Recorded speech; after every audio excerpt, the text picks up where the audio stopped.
적응하는데 어떤 부분이 가장 어려워하시나요? 우리 와이프가 적응하는데 가장 힘들었던 부분은 외로움이거든요. 그리고 신랑은 회사에 나가잖아요. 그럼 신부가 혼자 남잖아. 아기도 없잖아요. 아기도 없고. 저는 신부가 한국에 들어왔을 때부터 어머니는 따로 살고 저는 저 다른 데로 따로 살고 또 거리도 좀 많이 떨어져 있고. 그러니까 제가 회사 가면 와이프는 혼자 있는 거예요. 그러니까 외롭고 아는 친구도 없고 그리고 뭐 먹고 싶어도 물건을 못 사잖아요 일단. 그리고 아까도 얘기했지만 합동 사용법도 모르고 테레비 퀴즈도 모르고 그러니까 그냥 얼마나 외로웠겠어요. 그게 아마 좀 힘들지 않았을까. 그리고 아까도 얘기했지만 캄보디아는 모계 사회인데 모계 사회면 여자가 굉장히 주장이 강하거든요. 근데 이제 한국으로 시집 왔으니까는 신랑 말에 전적으로 따라오는 입장이죠. 자기가 할 수 있는 거 아무것도 없거든. 그래서 중요한 것은 착한 여자냐 착한 여자가 아니냐 하는 것은 아까도 얘기했지만 결혼하기 전에 내가 어떤 기준을 가지고 신부를 선택할 것인가 그리고 신부를 선택했는데 그 이후에 어떤 행동을 하는지 봐야 되고 그 다음에 또 한국에 들어와서 신부가 한국에서 어떻게 생활하고 있는지를 잘 한번 유심히 볼 필요가 있어요. 저희 와이프는 딱 오자마자 청소부터 하는 걸 보면 아, 이 여자는 진짜 결혼하기 위해서 온 여자구나 라는 걸 제가 확신을 샀죠 그때. 그럼 그 외로움이나 그런 부분을 어떻게 해결을 하세요? 제가 휴가를 내서 토요일날이나 일요일날, 토요일날 일요일날 쉬잖아요. 우리는 주 5일 근무니까 그러면 무조건 놀러 가는 거예요. 평일에도 제가 회사 끝나면은 일단 데리고 나가요. 데리고 나가서 외식 시켜주고 그 다음에 주말에는 여행 가고 그리고 중간중간에 휴가를 내서 좀 놀러 가고 제가 다 돌아다녀 봤어요. 제주도도 가고 그 다음에 강원도에 정선에 고시동도 가고 동해안도 가고 그래서 아마 우리 신부는 처음에는 이렇게 외로웠는데 나중에는 징글징글하게 같이 여행 다녔기 때문에 외롭다기보다는 너무 여행을 자주 가니까 힘들지 않았을까. 하여간 행복했어요 우리 와이프는. 근데 이제 뭐 향수병 이런 것도 걸린다고 하잖아요. 네 그렇죠. 캄보디아 가고 싶다는 얘기는 안 하시는 거예요? 저한테 그런 얘기는 안 했는데 제가 이제 우리 와이프 표정을 보면 알죠. 저한테 캄보디아 가고 싶다 이런 얘기는 안 하더라고요. 그러니까 우리 와이프는 처음에서 끝까지 결혼을 하기 위해서 온 여자예요. 나한테는 캄보디아 가겠다 이런 얘기는 단 한 번도 없었는데 캄보디아로 통화하는 어플을 깔았어요. 그 어플을 사용하면 통화 요금이 굉장히 요금이 작아요. 그 통화를 하는 걸 들어보면 아 빠른 시일 내에 한번 와이프랑 같이 처갓집에 한번 가야 되겠구나. 제가 15년 동안에 총 7번을 갔으니까 2년에 한 번꼴로 간 거죠. 알고 가야 될 게 뭐냐면 쭉 문화에 대해서는 깊이 있게 알 필요는 없고 일반적으로 알아두면 좀 괜찮을 만한 문화 그런 것도 알아야 되고 그 다음에 아까 저는 따로 공부를 했다고 그랬잖아요. 가장 기본적인 대화 내용 예를 들면 이런 거죠. 안녕 잘 있었어? 너는 아름답다. 나 배고프다. 나 물 좀 줘라. 그 다음에 너무 뜨겁다. 좀 쉬고 싶다. 돈 필요한 거 있냐? 그게 몇 마디 안 되잖아요. 우리 어디에 가자. 간단해요. 그 복잡한 그런 알 필요도 없고 기본적인 거. 나머지는 이제 문화하고 이제 언어, 결혼 정보업체 믿을 만한 회사를 선택하는 게 정말 중요하다. 진짜 지금까지 내가 말을 상당히 많이 했지만은 가장 중요한 것은 가장 그 신뢰성 있는 결혼 정보업체를 통해서 가는 것이 좋다. 그렇게 말하고 싶어요. 이 세 가지 결혼 정보업체에 대한 정보, 그 다음에 간단한 회화 정도, 그리고 그 나라의 어떤 문화, 치안, 그 다음에 그 환율도 중요해요. 왜냐하면 제가 말하는 이 환율이라는 게 뭐냐면 예를 들면 캄보디아를 예를 들면 그쪽에서 사용하는 돈은 로이예요, 로이. 그리고 달러도 써요. 그렇기 때문에 내가 예를 들어서 우리 와이프한테 뭔가를 사주는데 달러로 주는 게 좋은지 로이로 지불하는 게 좋은지 그걸 잘 판단. 왜냐면 내가 이제 예를 들어서 100달러, 50달러, 10달러 이렇게 가지고 갔어. 근데 10달러만 돼도 그쪽 나라한테 큰 돈이거든요. 물론 지금은 잘 모르겠지만 15년 전에는 이게 큰 돈이야. 근데 내가 물건 하나 사는데 10달러를 딱 주면 그 가게에서 막 당황해요, 당황. 이걸 잔도를 거슬러 줘야 되는데 이게 갑자기 10달러도 큰 돈이니까. 근데 10달러도 있으면 다행인데 10달러마저 없어. 그럼 50달러를 꺼내잖아요? 잘못하면 총 맞아. 강도당한다고요. 한국 사람들은 돈이 많다. 돈을 많이 갖고 다닌다. 이런 말이 그냥 나온 말이 아니에요. 물건 하나 사놓고 100달러 꺼내버리는 거야. 그러면 그 100달러 어떻게 일하는 거예요? 그 가게에서.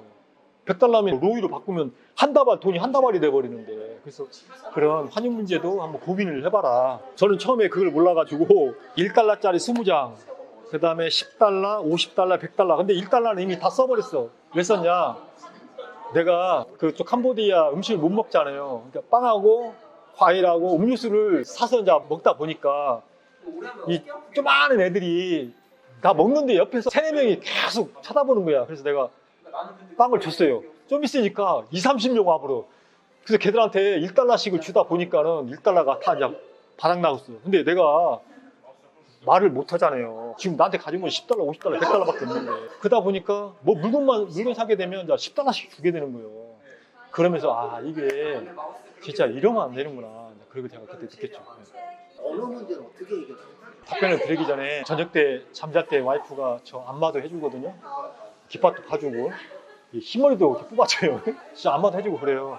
자면서 야, 나 여기 간지러워 그러면 막 긁어주기도 하고 있단 말이에요. 팔뚝도 깎아주고. 근데 와이프는 제가 같이 이렇게 걸어가면 항상 저랑 같이 나가려고 그래요. 같이 걸어가면 와이프가 굉장히 행복하는 모습을 제가 이게 느껴요. 근데 우리가 이렇게 되기까지는 그냥 온 게 아니에요. 와이프도 집 나간다는 얘기도 많이 했고, 그 다음에 저것도 맞싸움도 많이 하고, 저도 막 진짜 되게 화날 때도 있었고 그랬는데, 중요한 건 그거예요. 자, 우리가 처음에 한국에 신부가 오면 혼자 좀 시간을 좀 줘야 돼. 그냥 막 예쁘다고 막 계속 말 시키고 저거 막 안아주고 이러면 안 돼. 혼자 편안한 좀 시간을 좀 줘야 되고. 그다음에 또 두 번째는 뭐냐면, 이건 진짜 제일 중요한 게 뭐냐. 신부가 봤을 때 우리 신랑을 신뢰해. 아, 우리 신랑은 내가 믿어도 되는 사람이라고 하는 걸 확실하게 심어줘야 돼요. 확실하게. 그게 필요해요. 그러면 일단 마음의 진정이 됐죠. 그 다음에 신랑에 대해서 완전한 믿음이 생겼잖아요. 그러면은 그때부터는 자기 마음을 열어요, 여자도. 그러니까 우리 예비 신랑 되시는 분들도 이 영상을 보면 신부한테 내가 무엇을 해줘야 되겠다, 그걸 라기보다도 신부가 현재 어려워하고 있는 게 뭔가라는 걸 알아요. 신부의 마음이 현재 어떤 상태인지도 모르고 그냥 잘해준다고 무턱대고 잘해준다고 그래서 되는 게 아니에요. 그리고 우리가 막 옷도 사줘, 막 음식도 사줘, 그 다음에 차갓집에 돈도 보내줘, 이런 것들은 결코 바람직한 게 아니에요. 왜냐하면 돈이라는 것은 사랑을 잠시 붙들어 놓을 수는 있어요. 그렇지만 영원히 머물게 할 수는 없어. 그러니까 영원히 머물게 하려면 진짜 내 진심으로 우러나온 마음에서 우리 신부를 사랑해야 되고, 또 신부가 힘들어할 때 내가 좀 믿음직스럽게 좀 행동을 해야 되는 거고. 근데 약속한 건 또 반드시 지키고. 약속해놓고 자꾸 안 지키면은 그냥 신랑이 무슨 말을 하든 그냥 안 믿어버려요. 근데 제가 한 말은 되도록이면 지키거든요. 이게 약속을 지키면 지금부터는 내가 내 마음대로 내 신부를 내가 리딩을 할 수가 있어요. 내가 그 소리 빵빵 쳐요. 그럼 신부는 꼬박 주고. 왜? 신랑이 한 말은 내가 지키거든. 그리고 언어 문제는 전혀 걱정하지 마세요. 진짜 부부지간에는 언어가 필요가 없어요. 그냥 사랑한다? 그러면 그냥 안아주면 돼요. 그리고 신부가 어디가 아프다, 표정이 좀 어둡고 아프면은 좀 그래요. 그러면 그냥 병원 데리고 가면 돼요. 하면 되는 것이고, 그 다음에 언어는 타문화센터. 되도록이면은 한국에 신부가 들어오면은 한 일주일 정도는 집에 있게끔 하고, 하루나 한 이틀 정도 지나면 신랑이 말을 안 해도 먼저 말을 꺼내요. 그러니까 너무 조급해 하지 말고 그냥 기다리다 보면 신부가 알아서 말을 걸어와요. 그러면 잘 대응해주고, 일주일 정도 지난다 싶으면은 타문화센터 가고, 그리고 여행도 좀 자주 가고, 외식보다도 여행이 더 중요해요. 항상 같이 다니면서 뭐 해주고. 그렇게 하면 좀 크게 어려움은 없을 거다. 지금은 이제 결혼도 중요하지만 들어온 다음에 어떻게 하느냐가 제일 중요해요. 그러죠. 지금 그게 굉장히 중요한 거예요. 그리고 여러분들 이거 진짜 꼭 아셔야 돼요. 뭘 아셔야 되냐면 그 신부들이 표현을 안 해요. 안 하는데 비교를 해요. 다른 남자하고. 자기 마음속으로. 당신은 누구보다 뭐 못났잖아. 누구보다 돈을 못 벌어오잖아. 당신은 다른 사람보다 술 많이 먹잖아. 이런 얘기를 신랑한테 직접적으로 얘기는 안 하지만 그 마음은 가슴속에 가지고 있어요. 그렇기 때문에 이걸 어떻게 극복을 해야 되느냐 하는 것은 아까도 얘기했지만은 난 너 사랑한다. 내가 다른 사람에 비해서 내가 가진 건 없지만 난 당신 진짜 사랑한다. 그리고 술을 먹을 때 회사 생활하면 술을 안 먹을 수가 없어요. 좀 먹다 보면 좀 늦게 먹잖아요. 그러면 늦게 먹더라도 집에 들어와서는 절대 주사 부리지 말아요. 저는 아무리 많이 먹어서 떡이 돼도 집에 딱 들어오면은 마님 늦게 들어와서 죄송합니다 하고 그냥 바로 꾹 자요. 그럼 와이프는 발로 뻥 차버려요. 저쪽 가서 자라고 발로 뻥 차. 그러면 발에 차면 차는 대로 거기서 그냥 자는 거예요. 거기서 왜 나를 발로 차고 밀어내냐, 당신이 뭐 잘난 게 있냐, 당신 집은 뭐 가진 게 뭐 있냐, 이런 식으로 얘기하면 선을 넘는 거예요. 그러니까 그런 상황에 가려면 술을 끊든가, 술을 못 끊을 것 같으면은 집에 들어와서는 절대 주사 부리지 말아라. 이런저런 두서없는 말을 많이 했는데 결혼 정보업체를 통해서 가려면 정말 믿음이 가고 신뢰성 있는 회사를 선택해야 하는 것이고, 그리고 지금 여러분들 주변에 저처럼 이렇게 모범적으로 잘 살아가는 사람들이 있어요. 그러면 그 신부를 통해서 여자를 소개받는 것이 가장 확실해요. 대신 소개를 받더라도 결혼 진행이나 서류 절차는 결론적으로는 결혼 정보업체 통해서 진행할 수밖에 없어요. 다만 모범적으로 행복하게 살아가는 신부를 통해서 여자만 소개를 받고 그 진행은 결혼 정보업체한테 의뢰해서 진행하는 것도 괜찮은 방법이다. 저는 그렇게 생각하고, 그 다음에 여자가 먼저 나한테 사랑을 고백할 거다라는 걸 기대하지 마세요. 여러분이 어차피 결혼을 해야겠다라고 결심을 샀다면 좀 과감하게 좀 행동할 필요도 있어요. 아까 저처럼 그냥 뭔 이런 신부가 첫날 밤 이불 뒤집어 쓰고 자는 게 어딨어 하고 이불을 확 걷어버리는 것처럼. 그리고 살아가면서도 원칙을 지키세요. 저는 15년 동안 제가 단 한 번도 밥을 해서 먹은 적이 없어요.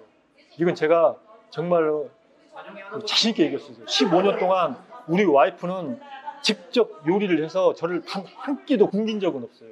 근데 우리 와이프도 그러죠. 아까 제가 모계사회라고 그랬잖아요. 당신은 손이 없어 발이 없어. 왜 밥을 못 먹어? 우리 아빠는 요리를 해서 엄마한테 주는데 왜 당신은 요리해서 나 안 줘? 갖고 제가 그랬어요. 야, 여긴 한국이야. 나는 한국 사람이야. 내가 요리해서 내가 먹을 것 같으면 내가 당신한테 왜 결혼을 해? 밥 요리해서 주기 싫으면 하지 마. 밥을 요리해서 주려면 두 번 다시 나한테 그런 얘기 하지 마. 나는 그게 내 원칙이야. 대신 내가 밖에 나와서 돈 벌어오고 집안에 무슨 아무리 힘든 일이 있어도 내가 와서 다 해결하려니까 당신 여자로서 할 일을 해. 제가 그게 원칙이거든요. 지금도 저는 밥을 안 해요. 근데 첫 아이 갖기 전에는 청소도 안 했어요. 모든 걸 다 와이프가 청소 다 시켰어요. 근데 아기를 딱 가지니까 지금은 제가 청소하고 빨래하고 애들 밥 내가 주고 있어요. 왜냐? 와이프가 아기 뒤치락거리는 것도 힘들어하고 지금 또 공장 다니고 있어요. 하림 다니고 있는데 하림에 공장 끝나고 오면 녹초가 돼버려요. 그러니까 제가 할 수밖에 없더라고. 대신 밥은 무조건 신부가 원칙을 지키라는 거예요. 자기 나름대로 원칙을 세우라는 거예요. 원칙을. 그리고 강하게 나갈 때는 강하게 나가세요. 신부가 잘못한 거 있으면 정확히 지적을 하세요. 그냥 예쁘다, 당신은 아름답다, 예쁘다, 내가 다 해줄게, 이거 진짜 곤란한 거예요. 그런 얘기는 되도록이면 하지 마세요. 굳이 그런 얘기를 하고 싶다면 행동으로 옮기세요. 행동으로. 이상입니다.